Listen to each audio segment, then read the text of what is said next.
Humans being a fairly self-congratulatory species, we like to think of ourselves as very adaptive. Present us with a problem, and we'll move mountains to solve it. Collectively speaking, of course. Individually, a lot of us are pretty hopeless. But compare humans to spiders. There are more than 50,000 species of spiders who've been adapting to all manner of environments all over the world for 400 million years of evolution. And what an evolution they've had, from producing venom to constructing their own infrastructure out of their arses. Humans can't do that, or at least it's very ill-advised for a human to do that. But on the other hand, a spider can't drive a car, not even an automatic. So why then has Japanese car manufacturer Mazda had to recall nearly 100,000 cars due to spiders messing them up? It's not because they can't reach the clutch. Let me explain.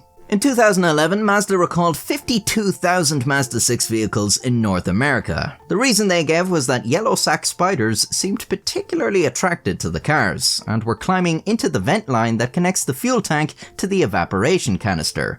They were then weaving webs inside the vent line, which creates a blockage in the line. As the emission control tries to purge fuel vapors from the tank, the blockage causes a buildup of pressure that could crack the fuel tank, potentially leading to fuel leakage and an increased risk of fire. Spider, spider burning bright in the fuel line of the night, and all that. To address this issue, Mazda fitted the cars with a cover designed specifically to stop the spiders getting in. But in 2014, they had to recall a further 42,000 cars for the same problem. This time they issued a software update that monitored the pressure level and warned drivers of any danger. If it were me making the decisions at Mazda, I'd have shipped the cars with a family of scorpions in the fuel lines. Let's see you build your little web now, you yellow-sacked bastards. Mazda fixed any damage caused to fuel tanks by this issue free of charge, and thankfully there were no reports of it causing any fires. But why were Yellow Sac Spiders so attracted to the Mazda 6? The New York Times asked a Mazda spokesperson who responded simply,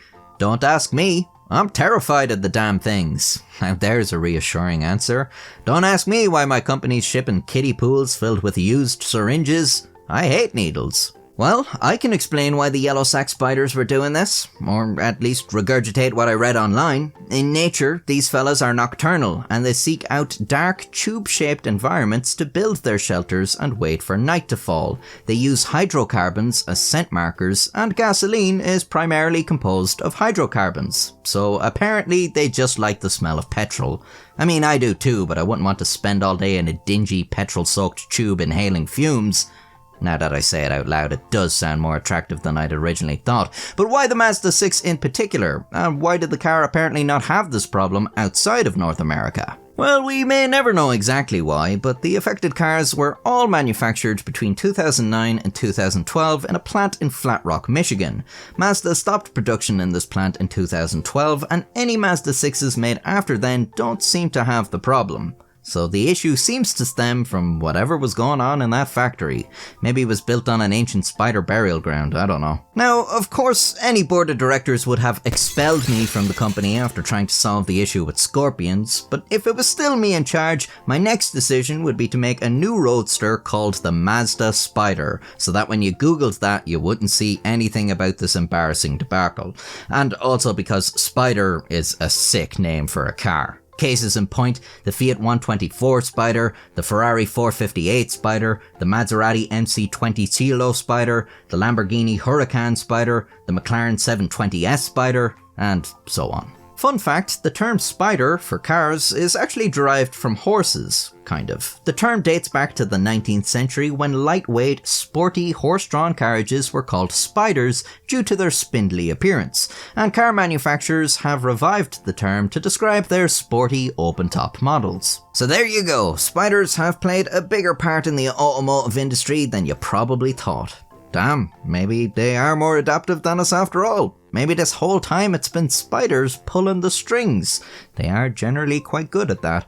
Anyways, if you liked this video, I have many more for you to watch as well, and you can subscribe to see more in the future. God, even the word subscribe is quite spidery, isn't it? Subscribe. I don't know what I'm talking about. See ya.